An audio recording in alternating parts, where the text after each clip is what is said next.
بسم اللہ الرحمن الرحیم الحمدللہ رب العالمین افضل الصلاۃ و اکمل السلام علی سید الانبیاء والمرسلین وعلی آلہ الکرام و اصحابہ العظام اجمعین۔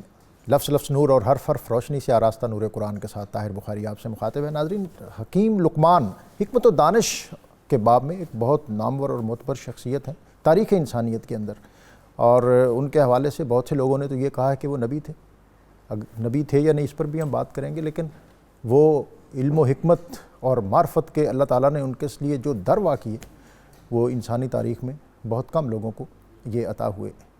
آپ حضرت ایوب علیہ السلام کے ایک روایت کے مطابق بھانجے اور ایک کے مطابق آپ کے خالہ زاد بھائی تھے۔ حضرت ابن عمر روایت کرتے ہیں کہ نبی اکرم صلی اللہ علیہ وسلم نے فرمایا کہ حکیم لقمان نبی نہیں تھے، لیکن اپنے تفکر، تدبر اور موعظت کے سبب انہوں نے جو پند و نصائح انسانیت کو عطا کی ہیں وہ انسانیت کے لیے ہمیشہ روشنی اور رہنمائی کا باعث بنتے رہیں گے۔ آپ نے اپنے بیٹے کو بالخصوص جو نصیحتیں کی ہیں ان میں سے ایک نصیحت آج کے ہمارے موضوع سے مطابقت رکھتی ہے۔ آپ نے بہت سی آپ کے حوالے سے جو باتیں ہیں ان میں ایک یہ بھی ہے کہ آپ چرواہے تھے یا آپ درزی تھے، اور ایک مرتبہ جب وہ اپنی مسند تدریس پر فائز تھے تو ایک شخص ان کے پاس سے گزرا اور اس نے آپ سے پوچھا کہ آپ تو وہی بکریوں کے چرواہے یا درزی نہیں ہیں؟ تو آپ نے کہا کہ ہاں میں ہوں۔ تو اس نے کہا کہ آپ پھر اس عظیم منصب پر کس طرح فائز ہوئے؟ تو آپ نے کہا کہ میں نے 3 چیزیں اختیار کی۔ ایک تو یہ کہ میں نے ہمیشہ باتوں کی صداقتوں کو تسلیم کیا اور ان کو آگے دنیا تک پہنچایا۔ دوسرا یہ کہ امانتوں کی ادائیگی میں نے کبھی کوتاہی نہیں کی، اور تیسری بات جو بہت اہم ہے آج ہماری سوسائٹی کے حوالے سے، انہوں نے کہا کہ وہ بیکار باتیں جن سے میرا کوئی سروکار نہیں ہے، میں نے اس کے اندر الجھ کر اپنی توانائی کو کبھی ضائع نہیں کیا۔ اور اسی طرح کی ایک روایت ان کے بارے میں یہ بھی ہے کہ انہوں نے اپنے بیٹے کو نصیحت کی تھی کہ بیٹا جس گھر میں جاؤ پھر اس گھر میں اپنی نگاہ اور اپنے دل کو حفاظت میں رکھنا، اور وہاں سے واپس آنے کے بعد بھی ہمیشہ ان کی عزت کے پاسبان بننا۔ تمہاری زبان سے کوئی ایسا لفظ نہیں نکلنا چاہیے جو اس گھر کی عزت اور اعزاز کے منافی ہو۔ قرآن پاک میں سورہ لقمان آپ کے نام سے منسوب ہے، اور اسی میں آپ نے اپنے بیٹے کو جو نصیحتیں کی ہیں اس میں پہلی یہ ہے کہ انشکر اللہ کا ہمیشہ شکر ادا کرو، اور پھر آیت نمبر 14 میں ہے وَإِذْ قَالَ لُقْمَانُ لِابْنِهِ لَا تُشْرِكْ بِاللَّهِ إِنَّ الشِّرْكَ لِظُلْمٍ عَظِيمٍ إِنَّ الشِّرْكَ لَظُلْمٌ عَظِيمٌ۔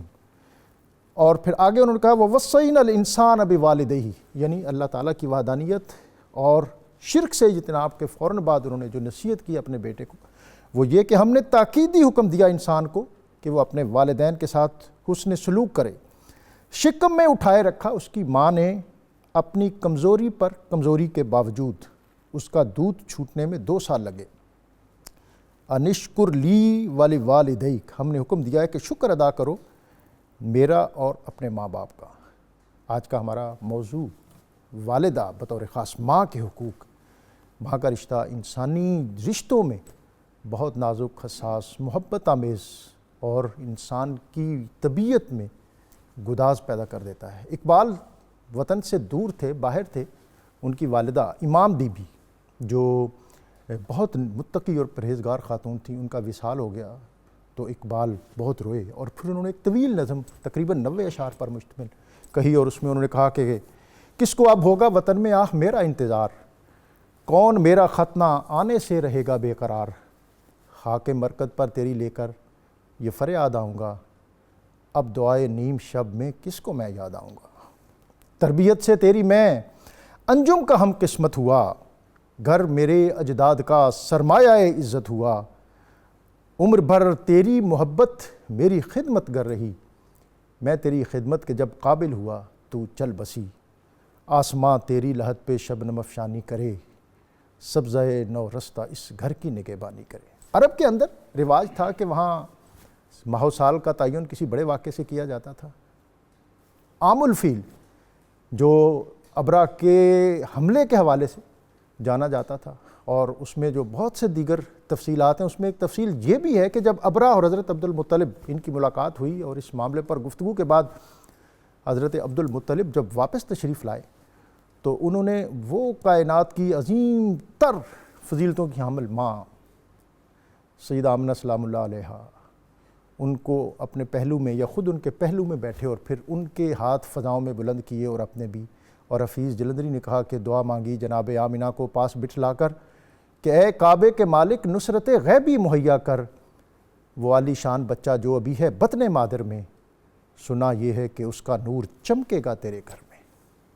ان کی فضیلت، عظمت اور پھر ان کی رضائی ماں حضرت حلیمہ سعدیہ رضی اللہ تعالیٰ عنہ، ان کی عظمتیں، برکتیں اور فضیلتیں جو نبی اکرم صلی اللہ علیہ وسلم کے وجود سعید کے سبب ان کو عطا ہوئیں، اس پر بھی آج ہم بات کریں گے۔ اور ہمیشہ کی طرح ہمارے ساتھ بہت معتبر اسکالر موجود ہیں، پروفیسر عین الحق بغدادی، بہت خوبصورت پیرایا اظہار رکھتے ہیں، اور آج اس موضوع پر بطور خاص ہم نے ان کو زحمت دی ہے۔ اور دوسرے ہمارے مہمان مفتی انوار الرسول مرتضائی، اور اللہ رب العزت کی بارگاہ میں ہدیہ حمد پیش کرنے کے حافظ محمد نعیم ناصر صاحب۔ ان کی طرف جانے سے قبل آج کا اسم گرامی المؤمن، امن دینے والا، اللہ رب العزت کے اسماء گرامی وللہ الاسماء الحسنی، ان کے ساتھ ایک تعلق اور نسبت قائم کرنی چاہیے۔ اور پھر آج جب کہ ہماری بستیوں کو امن کی، محبت کی ضرورت ہے، تو اس تناظر میں اس اسم کے ساتھ اپنی خصوصی نسبت جو ہے وہ ہمیں بہت سے فیضان عطا کر سکتی ہے۔ پروفیسر صاحب، آج کا موضوع اور انسانی رشتوں کے حوالے سے، ہماری سماجی اقدار کے حوالے سے، اور ایک اس کے اندر جو ریلیجس سگنیفیکنس، جو دینی احکام ہے اس میں، اور پھر جو شخصیات بطور خاص حضرت حلیمہ سعدیہ رضی اللہ تعالیٰ عنہ جناب۔ بسم اللہ الرحمن الرحیم۔ اللہ رب العزت کی توفیق سے اور ماں کی دعا سے آج کے پروگرام کا آغاز کرتے ہیں۔ آپ نے اپنے انٹرو کے اندر جس انداز میں اور جس خوبصورت طریقے سے اس کو ایلیبریٹ کیا، اسی کے اندر تھوڑا سا اضافہ ہے بس۔ ماں اللہ رب العزت کی ربوبیت کا پرتو ہے، اللہ اکبر۔ اور اللہ رب العزت کی جو صفت صمدیت ہے وہ ماں کے اندر نظر آتی ہے۔ سبحان اللہ۔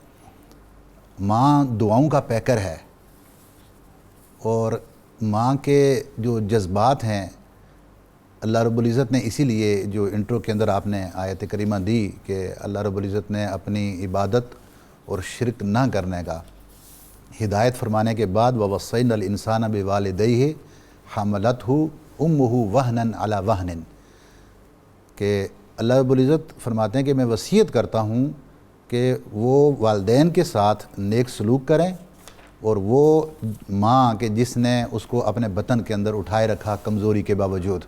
سبحان اللہ۔ یہ سب سے پہلے رب تعالیٰ احسان جتاتا ہے، لیکن کہاں پر؟ اپنی ربوبیت کے فوری بعد۔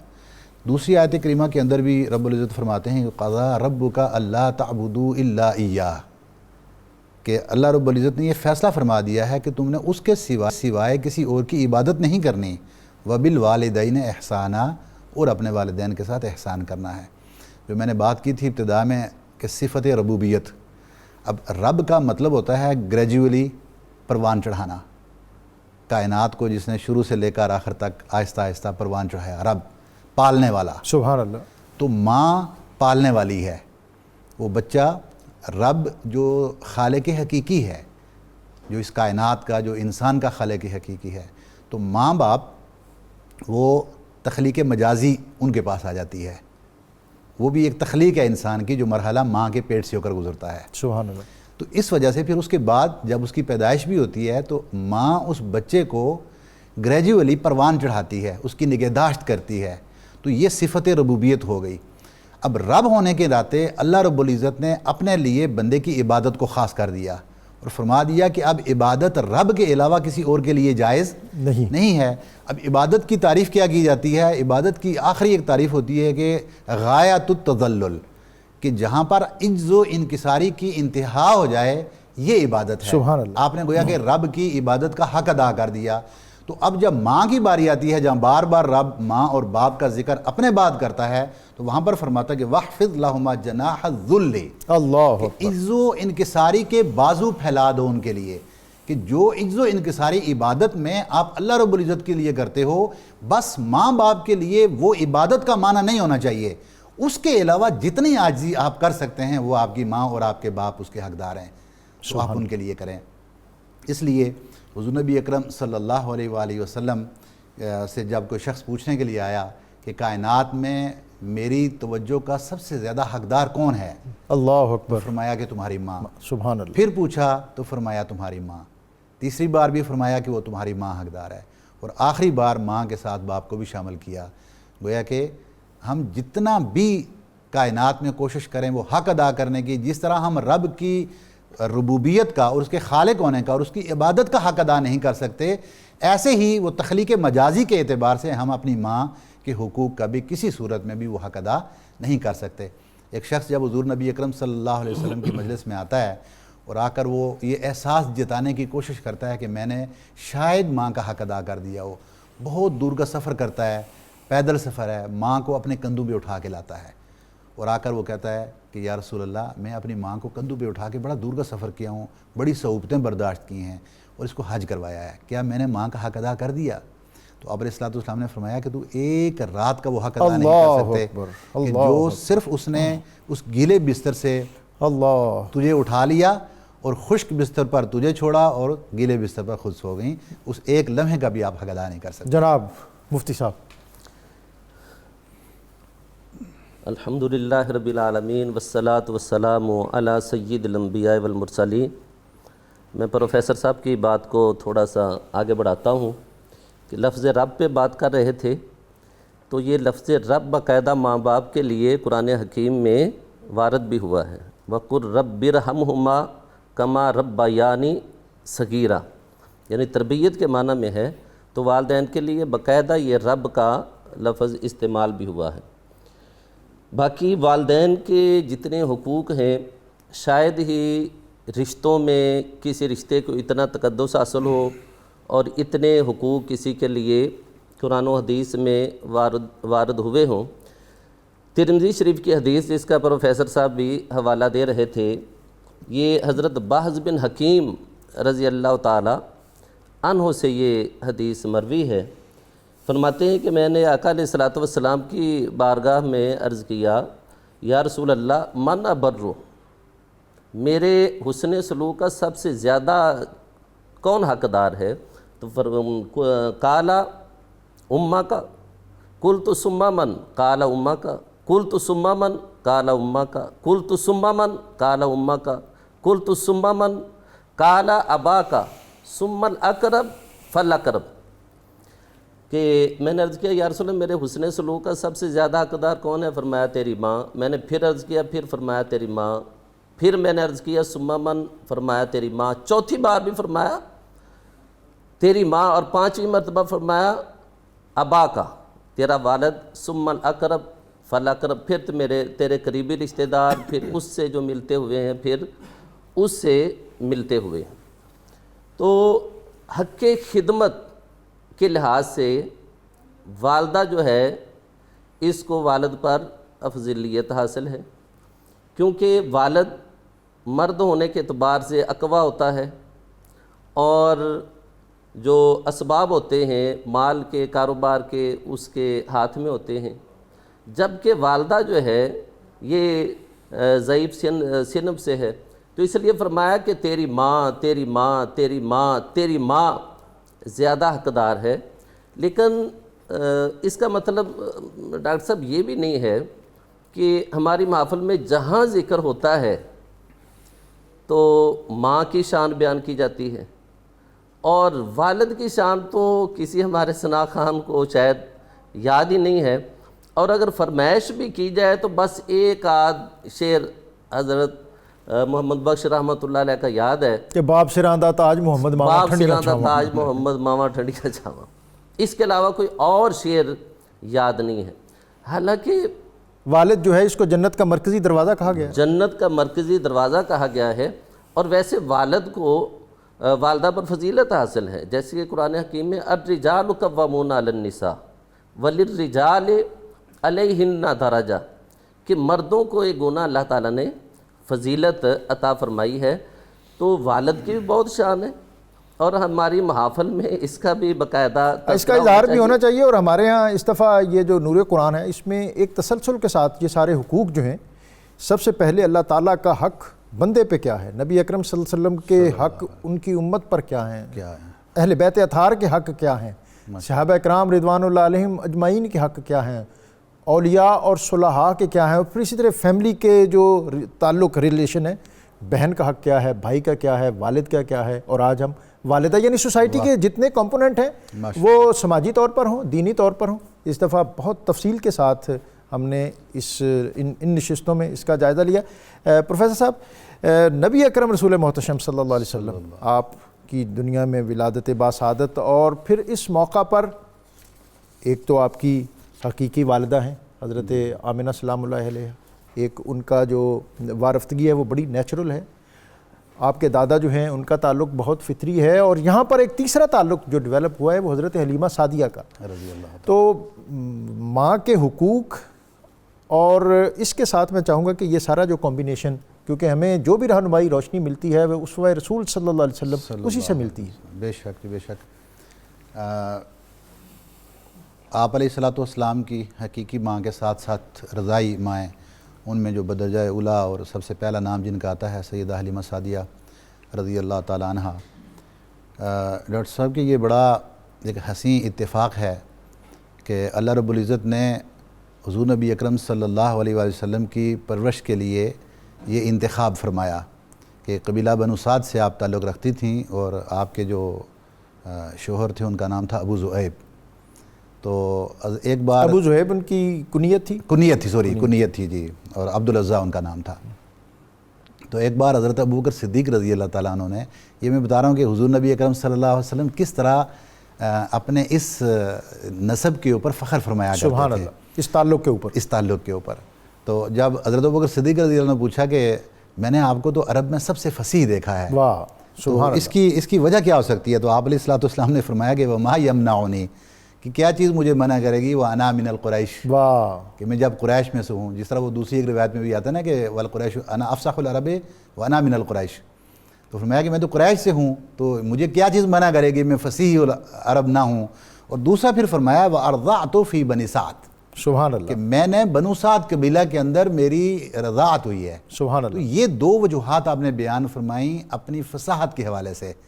تو یہ ایک فخر تھا آپ علیہ الصلوۃ والسلام کا کہ آپ فصیح العرب اس لیے بھی ہیں کہ قبیلہ بنو سعد کے اندر آپ کی. سیدہ حلیمہ سعدیہ رضی اللہ تعالیٰ عنہ جب وہاں پہ یعنی ایک شروع میں آپ دیکھ لیں کہ جو حضور نبی اکرم صلی اللہ علیہ وسلم کی طرف سے کیسے وہ ایک سٹارٹ شروع ہوا. لوگ ہمیں یہ بتاتے ہیں جی کہ وہ جب آئیں تو ایک حضور نبی نعوذ باللہ کوئی ان کو غربت کی وجہ سے لے کر نہیں جا رہا تھا، تو سیدہ حلیمہ سعدیہ وہاں پہ آ گئیں. اللہ رب العزت کی طرف سے وہ قانون بن چکا تھا، اللہ اکبر، سبحان اللہ. اور اس کے اوپر باقاعدہ روایات ہیں، اور جن کو ہم شاید نظر انداز کرتے ہیں. حضرت عبد المطلب رضی اللہ تعالیٰ نے سب سے پہلے جب آپ تشریف لائیں تو حضرت عبد المطلب نے پوچھا کہ من انتی، آپ کون ہیں؟ ان سے نام پوچھا تو انہوں نے بتایا کہ حلیمہ سعدیہ. من این، کون سا قبیلہ ہے؟ تو من قبیلہ بن سعد، قبیلہ بنو سعد سے ہوں. سبحان اللہ. انہوں نے فرمایا کہ بخن، یعنی کہ یہ اس کے لیے ایک خوشی کے اظہار کے لیے آپ نے فرمانے کے بعد کہا کہ حلم و سعد، یعنی سعدیہ، حلیمہ اور سعدیہ. تو اس سے لیا آپ نے حلم، جو ایک بردباری اور نرمی کا پہلو ہوتا ہے. سعد سعادت مندی سے، سبحان اللہ. حلم و سعد خصلتان فیہما خیر الدہر و عز الابد، کہ یہ تو دو ایسی صفات ہیں کہ جن کے اندر تو خیر ہی خیر اور برکت ہی برکت ہے، سبحان اور اللہ. جن کے اندر عزت ہی عزت ہے. سبحان اللہ. تو گویا کہ یہ وہ پہلی ابتدا تھی کہ حضرت عبد المطلب رضی اللہ تعالیٰ عنہ کو ان چیزوں کے بارے میں بتا دیا گیا تھا کہ آپ کی رضاعت کس جگہ پہ ہونی ہے. سبحان اللہ. تو یہ وہ حلیمہ سعدیہ تھیں. اچھا، اسی کے اوپر کہتے ہیں کہ ہاتف غیبی سے باقاعدہ ان کو کچھ چیزیں ان کے اوپر نزول ہوا کہ آپ نے کن کو رضاعت کروانی ہے. اس کے لیے چند ایک اشعار ہیں اگر میں آپ کی خدمت میں وہ عرض کر دوں کہ ان ابن آمنۃ الامین محمد، سبحان کہ اللہ. یہ آمنہ کے بیٹے محمد صلی اللہ علیہ وسلم یہ امین ہیں. خیر الانام و خیرۃ الاخیار، یہ کائنات کے سب سے بہترین بشر ہیں. اللہ اکبر. ان سے یعنی جو بہتر بھی ہیں، سب سے جو چنیدہ لوگ ہیں، یہ ان سے بھی سب سے افضل ہیں. فرمایا کہ ما ان لم لہو غیر الحلیمۃ مرضع، کہ اب حلیمہ سعدیہ رضی اللہ تعالیٰ عنہ کے علاوہ ان کی رضاعت کوئی بھی نہیں کرے گا. سبحان اللہ. فرمایا کہ نعم الامینۃ ہی علی الابرار، کہ یہ بھی نیک لوگوں میں سے بہترین ہیں. گویا کہ ان کا انتخاب تھا. اور یہاں پر ان کی صفات بیان کی جا رہی ہیں. مامونۃ من کل عیب فاحش، یہ ہر عیب سے پاک ہیں، ہر فحش عیب سے یہ پاک ہیں۔ اللہ رب العزت نے گویا کہ آپ کی تربیت کے لیے شروع سے کچھ لوگوں کی تیاری کروائی ہوئی تھی، اہتمام کر رکھا تھا۔ وَنَقِيَّةُ الْأَثْوَابِ وَالْأَوْزَارِ، اور آپ پاک لباس پہننے والی بھی ہیں۔ صرف آپ کی باطنی نجاست بھی اور ظاہری طہارت دونوں کا یہاں پر اظہار کیا گیا کہ آپ باطنی طور پر بھی پاک ہیں، اخلاق میں بھی آپ عرفہ و اعلیٰ ہیں، اور آپ لباس بھی اچھا اور صاف پہنتی ہیں۔ لَا تُسَلِّمَنَّهُ إِلَّا سِوَاهَا، إِنَّهُ کہ آپ نے اب حضور نبی اکرم صلی اللہ علیہ وسلم کو ان کے علاوہ کسی کے حوالے نہیں کرنا۔ إِنَّهُ أَمْرٌ وَحُكْمٌ جَاءَ مِن جَبَّارِ، یہ اللہ رب العزت کی طرف سے حکم آ گیا ہے آپ کے لیے۔ اور یہ جو اشعار ہیں جناب، یہ طبقات ابن سعد میں بھی، سیرہ تاریخ طبری میں، اور سیرہ نبوی ابن ہشام کے اندر بھی وہاں پر یہ بیان ہوئے ہیں۔ یہاں پر جو خاص بات تھی کہ جب فرسٹ ٹائم سیدہ حلیمہ سعدیہ رضی اللہ تعالیٰ عنہ نے حضور نبی اکرم صلی اللہ علیہ وسلم کو گود لیا اور پہلی بار آپ کو دودھ پلایا، تو آپ فرماتی ہیں کہ اتنی کثرت سے دودھ ہوا کہ میرا بچہ جو کہ اس سے پہلے بھوک کی وجہ سے روتا تھا، اور ہم اس کی بھوک کی وجہ سے اور رونے کی وجہ سے راتوں کو سو نہیں سکتے تھے، تو الحمدللہ اس نے بھی سیر کر دودھ پیا۔ ہمارے پاس جو وہ اونٹنی آئی تھی جس میں دودھ نہیں تھا، اب اس کے اندر بھی اتنا دودھ آ چکا تھا کہ میرے میاں نے اس کا دودھ دھویا، انہوں نے بھی سیر کر پیا، میں نے بھی سیر کر پیا، اور وہ رات ہم نے اپنی زندگی کے اندر بہترین رات گزاری۔ یعنی دودھ بھی آیا اور پھر اتنی طاقت اور توانائی بھی آئی اس سواری کے اندر جس میں آپ تشریف لائے اپنے مکہ۔ جی ایک جملہ بس اس کے اوپر، کیونکہ وہ اس کو یہاں پہ وہ کلوزنگ ہے اس کی، وہ فرماتی ہیں کہ جب میں نے حضرت آمنہ رضی اللہ تعالیٰ عنہ سے اس بات کا ذکر کیا کہ آپ کا بیٹا تو بڑا شاہ سوار ہوگا اور یہ بڑا نیک بخت انسان ہے کہ جس کی وجہ سے یہ کرامات ہوئی، تو انہوں نے فرمایا قیل لی ثلاث لیال استرضعی ابنک فی بنی سعد بن بکر ثم فی آل ابی زعیب، کہ مجھے 3 راتوں سے لگاتار یہ کہا جا رہا ہے کہ اپنے بیٹے کی جو رضاعت ہے وہ قبیلہ بنو سعد اور ابو زعیب کے گھر میں کروانی ہے۔ تو اس وقت وہ فرماتی ہیں کہ میں نے اس وقت سیدہ آمنہ سے یہ عرض کی کہ یہ جو بیٹا میری گود میں، اس وقت جو ان کے رضاعی بھائی تھے حضور علیہ السلام کے، وہ ان کی گود میں تھے، کہتی ہیں کہ یہ جو بیٹا میری گود میں ہے، ان کے والد کی کنیت ابو زعیب ہے اور ہم قبیلہ بنو سعد سے تعلق رکھتے ہیں۔ یہ وہ چیزیں تھیں جو پہلے سے فیصلہ تھا۔ سبحان اللہ، سبحان اللہ۔ مفتی صاحب، رضاعت اور پھر حضرت حلیمہ سعدیہ کی رضاعت، یہ عرب کی کوئی روایت تھی یا یہ نبی اکرم صلی اللہ علیہ وسلم کے امتیازات میں سے کوئی امتیاز ہے؟ لگتا یہی ہے کہ یہ آقا علیہ الصلوۃ والسلام کے امتیازات میں سے ہے۔ حضور سید عالم صلی اللہ علیہ وسلم حضرت سیدہ حلیمہ سعدیہ رضی اللہ تعالیٰ عنہ کے پاس تقریباً 4 سے 5 سال کا عرصہ رہے اور وہاں ان کی تربیت ہوئی۔ ویسے حضرت سیدہ ثویبہ رضی اللہ تعالیٰ عنہ نے بھی کوئی 40 دن آقا علیہ الصلوۃ والسلام کو دودھ پلایا ہے، تو اس طرح یہ بھی حضور کی رضائی ماں ہے۔ حضور کی رضائی ماں جب حضرت حلیمہ سعدیہ حضور کے پاس تشریف لاتی تو حضور کا ان سے ملنے کا انداز انتہائی والہانہ ہوتا۔ حضور کھڑے ہو جاتے، ان کے لیے اپنی چادر مبارک بچھا دیتے اور فرماتے میری ماں، میری ماں، امی جان، اہلاً و سہلاً مرحبا، اور ان کو اپنی چادر پہ بٹھاتے۔ حضرت سیدہ حلیمہ سعدیہ رضی اللہ تعالیٰ عنہ 2 دفعہ مکہ شریف بھی تشریف لائیں۔ حضرت خدیجۃ الکبریٰ رضی اللہ تعالیٰ عنہ نے ان کا بڑا اکرام فرمایا، حضور نے بڑا اکرام فرمایا۔ قبیلہ بنو سعد میں ان دنوں قحط تھا، تو حضرت سیدہ خدیجۃ الکبریٰ رضی اللہ تعالیٰ عنہ نے بکریوں کا ایک پورا ریوڑ اور ایک اونٹنی ماں ساز و سامان حضرت حلیمہ سعدیہ رضی اللہ تعالیٰ عنہ کو تحفے میں عطا فرمائی۔ اور ایک مرتبہ حضرت حلیمہ سعدیہ مدینہ شریف بھی تشریف لائیں۔ سبحان اللہ۔ حضور نے بڑا اکرام فرمایا اور بہت سی بکریاں اور ایک اونٹنی ماں ساز و سامان آپ کو عطا فرمائی، اور مقام جورانہ پر بھی آپ کی تشریف آوری کا تذکرہ ملتا ہے، اور آپ کی رضائی بہن حضرت شیمہ رضی اللہ تعالی عنہ کی آمد کا بھی تذکرہ ملتا ہے کہ جب جنگ حنین ہوتی ہے اور بنو حوازن، بنو سعد ایک شاخ ہے بنو حوازن کی، تو بہت سے قیدی آئے، حضرت شیمہ رضی اللہ تعالیٰ عنہ بھی آئیں، تو آپ نے ان کا بڑا اکرام فرمایا۔ نہ صرف آپ نے ان کو آزاد فرما دیا بلکہ بہت سے تحائف بھی عطا فرمائے، بلکہ مال غنیمت میں سے اپنا حصہ اور بنو ہاشم کا جو حصہ تھا وہ بھی ان کو عطا فرما دیا، حتیٰ کہ حضور نے جو بنو سعد کے لوگ قید ہو کے آئے تھے ان کو بھی آپ نے آزاد فرما دیا۔ تو آقا علیہ الصلوۃ والسلام اپنی رضائی ماں کے ساتھ اتنا حسن سلوک ان کے لیے چادر بچھاتے، تو حقیقی ماں کا مرتبہ و مقام کیا ہوگا۔ حضرت سیدنا ابو ہریرہ رضی اللہ تعالیٰ عنہ سے ایک حدیث مروی ہے، آپ ارشاد فرماتے ہیں راغی آقا علیہ الصلوۃ والسلام نے ایک دفعہ ارشاد فرمایا راغی مانفوہ، کہ اس شخص کی ناک خاک آلود ہو جائے، یعنی وہ ذلیل و رسوا ہو جائے۔ 3 دفعہ حضور نے ارشاد فرمایا، تو ہم نے عرض کیا یا رسول اللہ کون شخص ذلیل و رسوا ہو جائے؟ تو حضور نے ارشاد فرمایا کہ جس شخص نے اپنے ماں باپ کو پایا یا دونوں میں سے ایک کو پایا اور ان دونوں نے اس کو جنت میں داخل نہ کیا۔ مطلب یہ کہ اس نے ان کی خدمت کر کے اپنے حسن سلوک کے ساتھ ان کی دعائیں لے کے اپنے آپ کو جنت کا حقدار نہ بنایا۔ حضرت عبداللہ ابن عمر رضی اللہ تعالیٰ عنہ سے ایک حدیث مروی ہے، فرماتے ہیں کہ آقا علیہ الصلوۃ والسلام نے ارشاد فرمایا لا يدخل الجنت منان ولا عاقن ولا مدمن خمر۔ حضور نے فرمایا کہ 3 شخص جنت میں داخل نہیں ہو سکتے، ایک تو احسان جتلانے والا، ولا عاقن اور ایک والدین کا نافرمان، اور ایک جو شراب میں دھت رہتا ہو، شرابی جو عادی شرابی ہو۔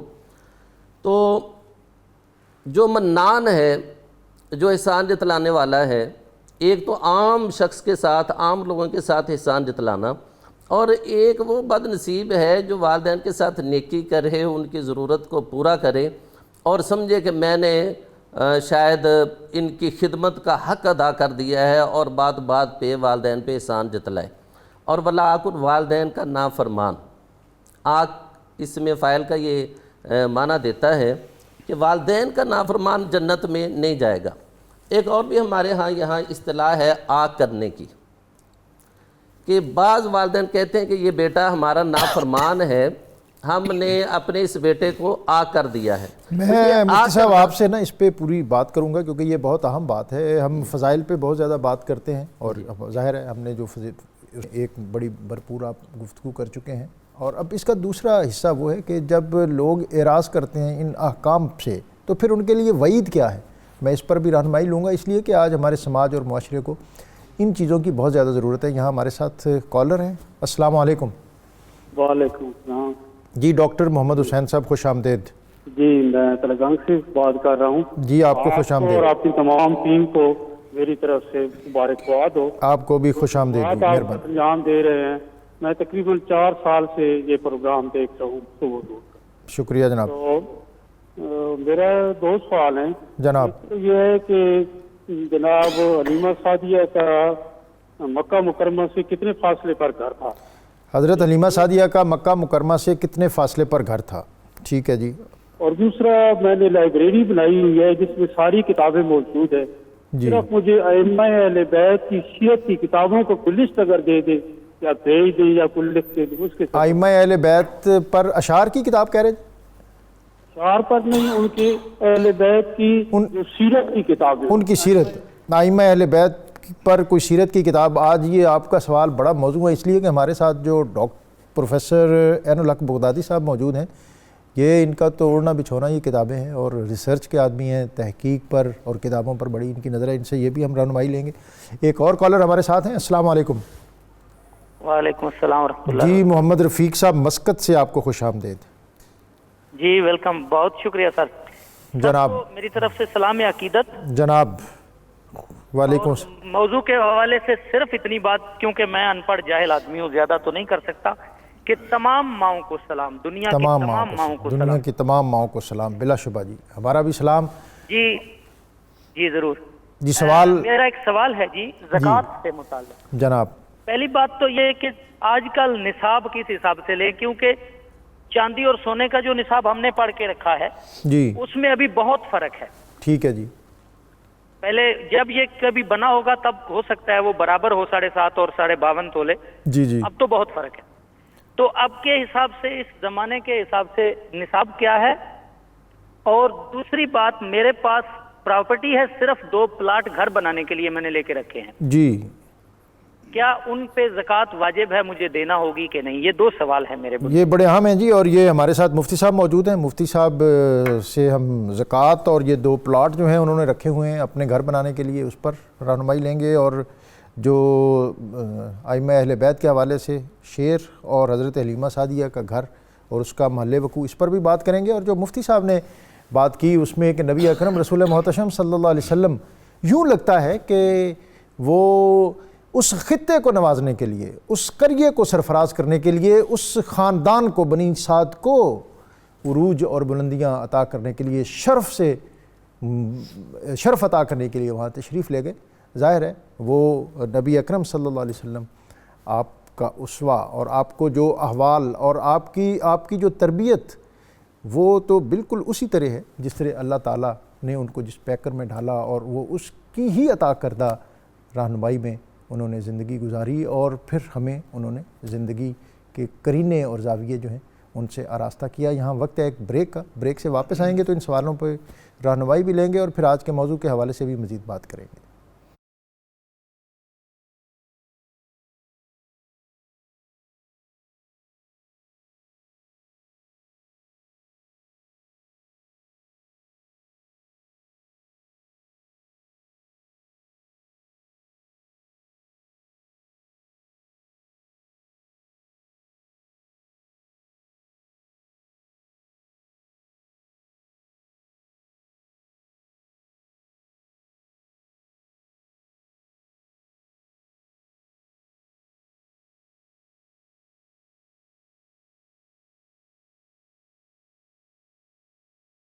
نور قرآن میں آپ کو ایک مرتبہ پھر خوش آمدید۔ آج ہم قرآنی تعلیمات کی روشنی میں والدہ کے حقوق اور پھر حضرت سیدہ حلیمہ سعدیہ رضی اللہ تعالیٰ عنہ آپ کا جو اسلوب اور طرز زیست ہے اس سے روشنی اور رہنمائی حاصل کر رہے ہیں، اور آج جو ہم نے بطور خاص آیت اس حوالے سے اس کا انتخاب کیا ہے جو سورہ لقمان سے ہے، اور اس میں ایک اور جو پہلو ہے جس کی طرف مفتی صاحب اپنی اختتامی گفتگو میں اشارہ کر رہے تھے کہ وہ لوگ جو والدین کی خدمت کا پھر حق ادا نہیں کرتے، ان کے لیے اس میں کیا نامرادیاں ہیں، وہ کس طرح مختلف انداز میں اللہ تعالیٰ کی طرف سے اور نبی اکرم صلی اللہ علیہ وسلم کی طرف سے ان کے لیے وعیدیں ہیں۔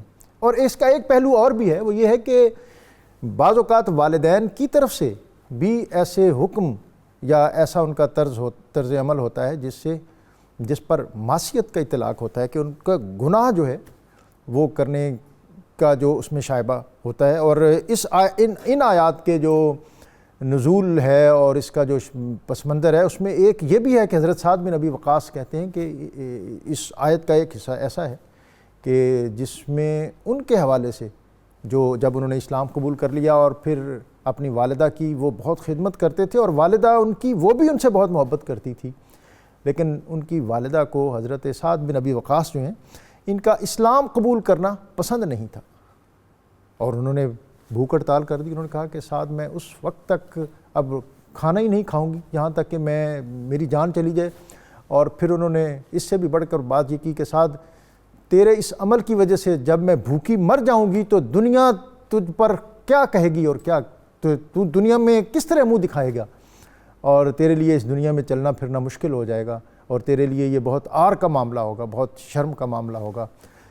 اور حضرت سعد کی والدہ نے کھانا پینا ترک کر دیا۔ ایک دن گزرا، رات گزری، اگلے دن ان کی طبیعت اور زیادہ ناساز ہو گئی، اور پھر انہوں نے پھر اس سے اپنے بیٹے سے حتمی بات کی، تو حضرت سعد بن ابی وقاص ان کا جو جواب ہے وہ بہت ایمان افروز ہے۔ انہوں نے کہا کہ اماں جان، آپ کا جو آپ عزت اعزاز اکرام وہ اپنی جگہ بجا ہے، لیکن اگر آپ کی 100 جانیں ہوں اور وہ ایک ایک کر کے وہ آپ کے جسم سے پرواز کرتی رہیں، تو میں شاید اس کے برعکس پرواہ نہیں کروں گا کہ میں اللہ کی وحدانیت اور نبی صلی اللہ علیہ وسلم کی رسالت پر جو میں ایمان لا چکا ہوں اس میں کوئی سرے منہ بھی میں اس میں اعراض یا انحراف پیدا کر سکوں۔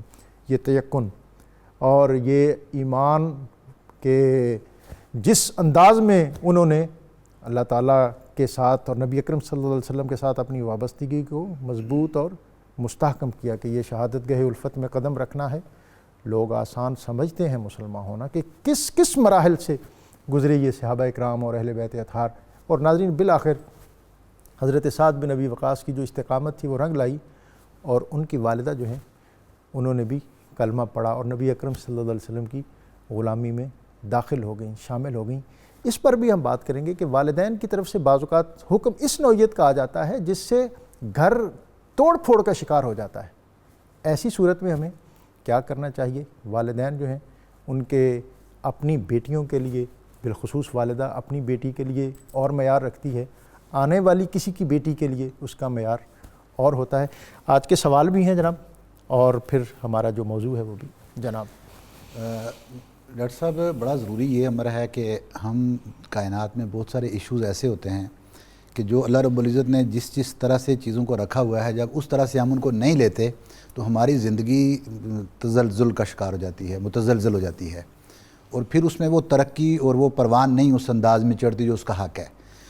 اب مثال اس کی میں یہ دیتا ہوں، آج کل ہم نے ایک جو ہماری سوسائٹی کے اندر ایک معروف چیز ہے کہ ہم بہت سارے دیگر جو ذرائع ہیں ان کی عزت کی طرف زیادہ چلے جاتے ہیں۔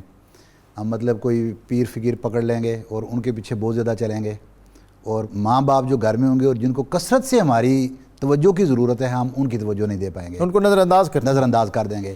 اچھا، ماں باپ کے ادب کی جو ضرورت ہے ہم اس ادب کا خیال نہیں رکھیں گے اور ہم باہر چلے جائیں گے۔ اور اس کے ساتھ ساتھ کیونکہ دیکھیں اگر کائنات میں سب سے کوئی خوبصورت ادب اور خوبصورت عبادت تھی تو وہ آپ علیہ الصلوۃ کا چہرہ مبارک کی زیارت تھی۔ سبحان اللہ۔ اور صحابی کے درجے کو کائنات کا کوئی زاہد اور عابد نہیں پہنچ سکتا۔ حضرت اویس قرنی رضی اللہ تعالیٰ عنہ، آپ کا زمانہ، آپ علیہ الصلوۃ کا زمانہ مل رہا ہے، اس کے باوجود آپ علیہ الصلوۃ کی زیارت کے لیے نہیں جا پا رہے۔ صرف ایک چیز آڑے آتی ہے کہ ان کی بوڑھی ماں تھی اور کوئی دوسرا ان کی خدمت کرنے والا نہیں۔ سبحان اللہ۔ لہٰذا ایک بار اجازت ملی، گئے اور بہت جلدی واپس آ گئے، جب کیونکہ آپ علیہ السلام موجود نہیں، ملاقات نہیں ہوئی۔ اور پھر آپ علیہ السلام نے سیدنا عمر بن خطاب رضی اللہ تعالیٰ عنہ، حضرت علی رضی اللہ تعالیٰ عنہ، یہ باقاعدہ فرمایا کہ اویس کی دعائیں قبول ہوتی ہیں، میری امت کی بخشش کے لیے اویس سے دعا کروانا۔ اللہ اکبر۔ اب اندازہ کریں کہ وہ اویس قرنی رضی اللہ تعالیٰ عنہ کہ جو صحابی نہیں لیکن رسول اللہ صلی اللہ علیہ وسلم اپنی امت کی بخشش کے لیے ان سے دعا کا فرما رہے ہیں، ان کو یہ مقام کس وجہ سے ملتا ہے؟ اپنی ماں کی خدمت کی وجہ سے۔ آج ہم اپنی ماں اور اپنے باپ کو بھولے ہوئے ہیں، ہم کچھ دیگر لوگوں کی خدمت کے اوپر لگے ہوئے ہیں۔ ایک حدیث قدسی میں یہاں عرض کروں گا کہ آپ علیہ السلام نے ایک واقعہ بیان فرمایا جو بخاری اور مسلم کے اندر موجود ہے۔ ہم کہتے ہیں نا کہ ہم دیگر لوگوں سے اپنی مناجات کو قبولیت کے لیے جاتے ہیں، ان سے اپنی مرادیں پوری کروانے کے لیے جاتے ہیں۔ آپ کے ولی اولیاء، آپ کے بزرگ اور پیر سب آپ کے گھر میں بیٹھے ہوئے ہیں، بس ان کو سمجھنے اور ان کی خدمت کرنے کی ضرورت ہے۔ وہ جو واقعہ تھا کہ 3 اشخاص ٹریولنگ میں تھے اور راستے میں وہ غار کے اندر چلے گئے، غار کے اوپر پتھر آ گیا بارش کی وجہ سے۔ اب وہ تینوں اشخاص اپنے اپنے نیک اعمال کو یاد کرنے لگے تاکہ وہ اس مشکل وقت سے ان کو نجات مل جائے۔ اور ان میں سے ایک شخص وہ تھا کہ جس نے یہ دعا مانگی کہ اے اللہ، میں اپنے مال مویشیوں کو لے کر دن کو چراگاہوں کی طرف چلا جاتا تھا، شام کو جب واپس آتا تو میں ان کا دودھ دھونے کے بعد سب سے پہلے اپنے ماں باپ کو پیش کرتا، جب ماں باپ سیر ہو جاتے پھر اس کے بعد اپنی اولاد کو یہ چیز پیش کرتا۔ ایک رات جب میں واپس آیا تو میں لیٹ ہو چکا تھا، ماں باپ سو گئے تھے، میں دودھ دھویا، میں ماں باپ کے انتظار میں کھڑا ہو گیا کہ جب یہ جاگیں گے ان کے آرام میں خلل نہ ڈالوں، اس وقت میں ان کو یہ دودھ پیش کروں گا۔ میرے بچے بھوک کی وجہ سے تڑپتے رہے اور میرے سے مطالبہ کرتے رہے، لیکن میرے ضمیر نے گوارا نہ کیا کہ میں اپنے ماں باپ سے پہلے ان کو یہ چیز پیش کروں۔ تو اس کے بعد جب اس نے یہ نیک عمل اپنا کہ اے اللہ، اگر یہ عمل تیری بارگاہ میں مقبول تھا تو ہمیں اس مشکل وقت سے نجات دلا دے۔ اس صحیح بخاری اور صحیح مسلم کی حدیث شریف کے مطابق یہ دعا مانگنے کے بعد ان کی غار سے وہ پتھر سرک گیا۔ گویا کہ اپنے ماں باپ کے ساتھ اگر نیکی کرو گے، وہ نیکی جو اس کا حق بنتا ہے، جو اللہ رب العزت نے ہمیں طریقہ سکھایا ہے، وہ نیکی کرو گے تو ہم مشکلوں سے اس طرح سے ہمیں نجات مل جائے گی۔ مفتی صاحب، ایک تو یہ سوال تھا کہ زکوٰۃ کے اس جو سوال کرنے والوں نے کہا کہ میں نے 2 پلاٹ رکھے ہوئے ہیں اپنے گھر بنانے کے لیے۔ جی جی، یہ ایک چیز مختلف ہے شاید کہ پلاٹ ایک تو اس لیے رکھے ہوں کہ قیمت بڑھ جائے گی اور پھر اس کو فروخت کر دیں گے، ایک تو ایک یہ صورت ہے، اور ایک یہ ہے کہ اس نے اپنا گھر بنانے کے لیے پلاٹ لے کے رکھے ہوئے ہیں، تو کیا اس پر زکوٰۃ کی کیا صورت ہوگی؟ دوسرا انہوں نے نصاب کے حوالے سے پوچھا ہے کہ 7.5 تولے اور 52 تولے چاندی آج ان کی قیمتوں میں بہت تفاوت ہے، تو اب نصاب کا تعین کس طرح ہوگا؟ جی انہوں نے دو سوالات کیے تھے. ایک تو انہوں نے یہ بھی پوچھا تھا کہ اہل بیت سے متعلق کسی مستند کتاب سے متعلق جی وہ بھی بتائیں. کہ اہل بیت کے ایک تو انہوں نے اشعار کے حوالے سے بات کی کہ ائمہ اہل بیت اطہار کے جس میں منظوم جن کی خدمت میں ائمہ اہل بیت کی بارگاہ میں اس منظوم سلسلے ہدیہ میں کی ایک بڑی مستند کتاب ہے, حضرت علامہ جلال الدین سیوطی رحمۃ اللہ علیہ نے وہ کتاب ترتیب دی ہے, مسند سیدہ فاطمہ الزہرا. سبحان اللہ. اس میں 380 احادیث ہیں جو انہوں نے اہل بیت کرام سے متعلق انہوں نے جمع فرمائی ہیں, بالخصوص حضرت سیدہ فاطمہ الزہرا اور اہل بیت کی شان سے 380 احادیث ہیں اس میں. جی ٹھیک ہے. بڑی مستند کتاب ہے. اسی طرح سے احادیث کی تمام کتب میں اہل بیت کے فضائل پر مستقل ابواب موجود ہیں, یعنی مناقب کے ابواب مناقب میں مستقل موجود ہیں. بالخصوص مشکات شریف اٹھائیں تو اس میں بہت سی احادیث اور مناقب باقی اگر یہ براہ راست بھی ان کے دیوان حضرت ابو طالب ہیں, دیوان حضرت علی المرتضیٰ ہے, اور ائمہ اہل بیت کے اور بھی دیوان جو ہیں وہ اپنی مستقل شکلوں میں بیروت سے چھپے ہیں, مصر سے چھپے ہیں, وہ اس سے بھی رابطہ یہ کر جی. سکتے اب زکوٰۃ کا جو نصاب ہے تو حضور کے دور میں بھی سونے اور چاندی کا جو نصاب مقرر کیا گیا ہے ان کی قیمتیں برابر نہیں تھیں. ٹھیک ہے. تو چاندی کا نصاب 52.5 تولے اور سونے کا نصاب 7.5 تولے, جو آج کے اوزان کے حساب سے دیکھیں تو 610 گرام چاندی بنتی ہے. ٹھیک. اور سونا جو ہے وہ 87 کچھ گرام بنتا ہے. تو ان کی قیمتوں میں اس وقت بھی تفاوت تھا, آج بھی تفاوت ہے, لیکن اس میں اللہ رسول کی بہت سی حکمتیں ہیں. تو ہمیں وہ نصاب اختیار کرنا چاہیے جس میں فقراء مساکین کی زیادہ رعایت ہو, تو وہ چاندی کا نصاب ہے. تو اس سال جو چاندی کا نصاب ہے وہ 46,329 روپے ہے. ٹھیک.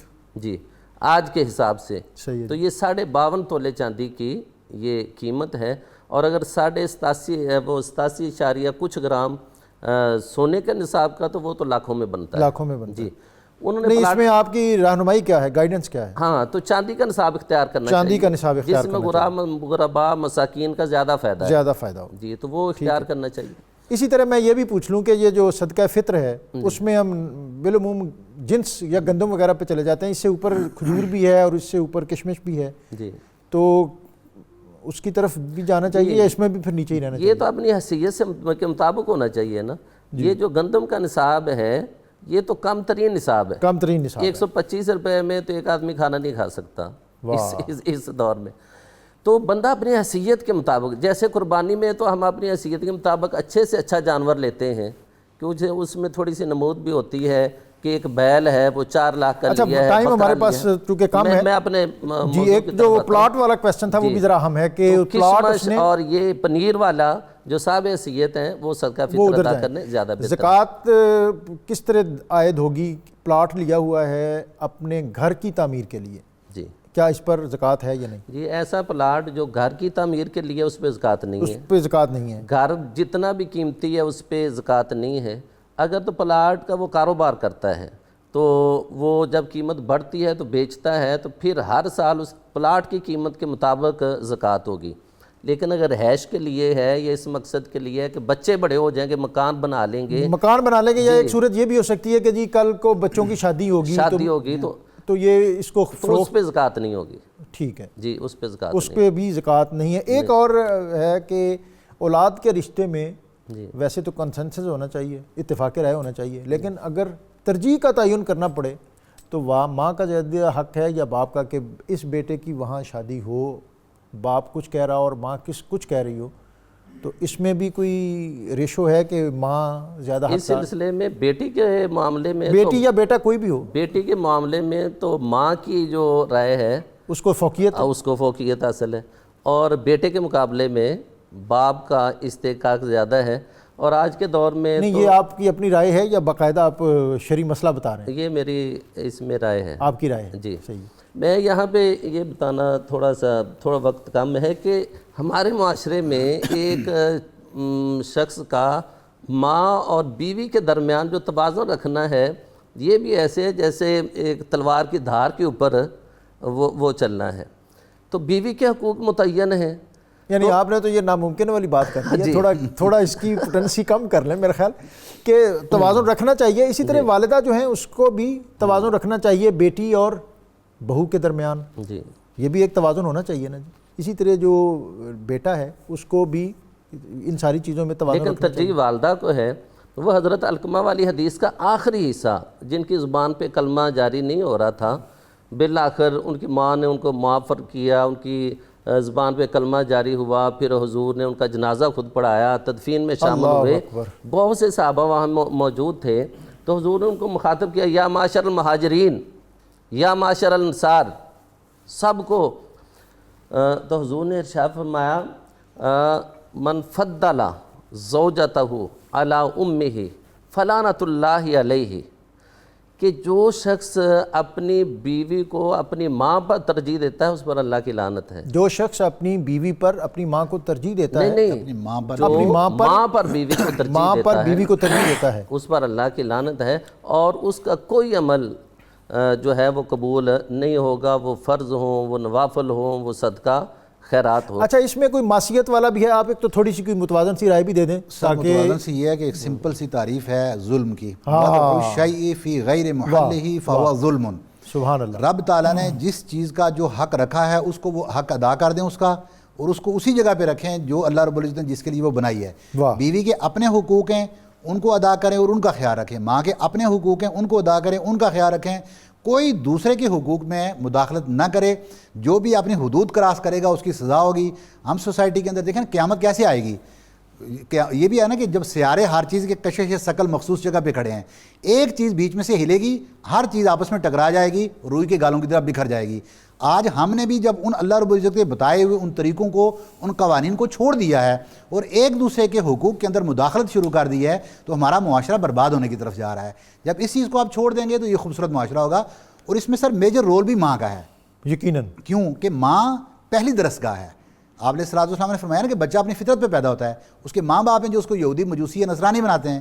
اگر معاشرے کے اندر ہم خراب بھی کرنے جا رہے ہیں تو ہمارے ماں باپ ہیں، ان کو چاہیے ان کی تربیت کیا ہے، ان کی تربیت کیا ہے. ماں کی انتخاب کے اندر پہلے کوشش کریں. واہ واہ واہ. یہ اب ماں گھر میں لا رہے ہیں. ایک اور انہوں نے ایک جملے کے اندر پورا موضوع سمیٹ دیا. اور جو ہمارے پرانے دانشور تھے اور بالخصوص وہ پری اسلامک جو پیریڈ ہے اس میں جو وہاں کے عبقری نابغہ اور جینیس تھے، اور پھر ابو الاسد الدولی جیسے لوگ، انہوں نے تو اس پر بہت کچھ لکھا ہے. اور بچیوں کو وہ جس طرح گھر سے رخصت کرتے تھے، اگرچہ اس کو دور جاہلیت کہتے ہیں، لیکن اس اصطلاح کا بھی ایک اپنا اور الگ سے مفہوم ہے. والدہ بنیادی بات جو ہے کہ ماں کا انتخاب، ظاہر ہے یہ بیٹا تو نہیں کر سکتا، لیکن ابو الاسد دولی نے کہا تھا کہ میں اپنی اولاد سے، انہوں نے کہا کہ ایک تو میں نے تمہارے پیدا ہونے کے بعد تم پر احسان کیے، تمہاری اچھی پرداخت کی، نشو و نما کی، اچھا.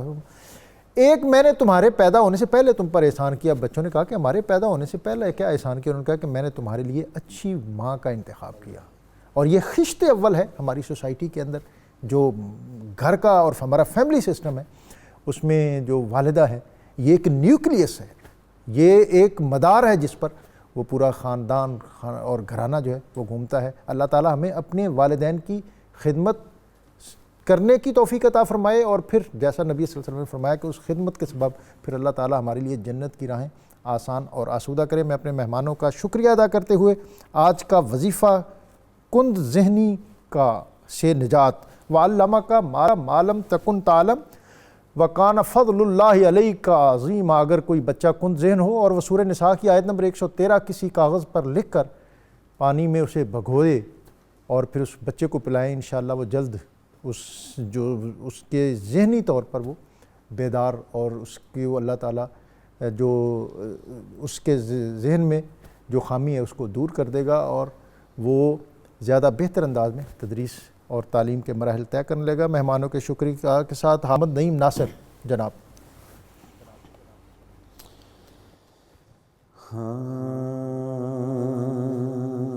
کوئی بھی کچھ نہیں تیری طاقت کے سامنے،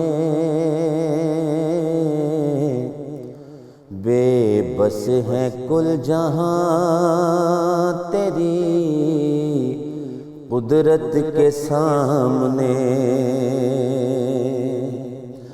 کوئی بھی کچھ نہیں تیری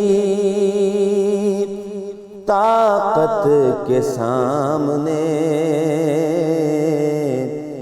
بے بس ہیں کل جہاں تیری قدرت کے سامنے، اور با اختیار جو بھی ہے مجبور ہو گئے، با اختیار جو بھی ہے مجبور ہو گئے، بے بس ہیں سارے تیری مشیت کے سامنے، بے بس ہیں سارے تیری مشیت کے سامنے، کوئی بھی کچھ نہیں تیری طاقت کے سامنے، اور معافی کے طلبگار ہیں مولا،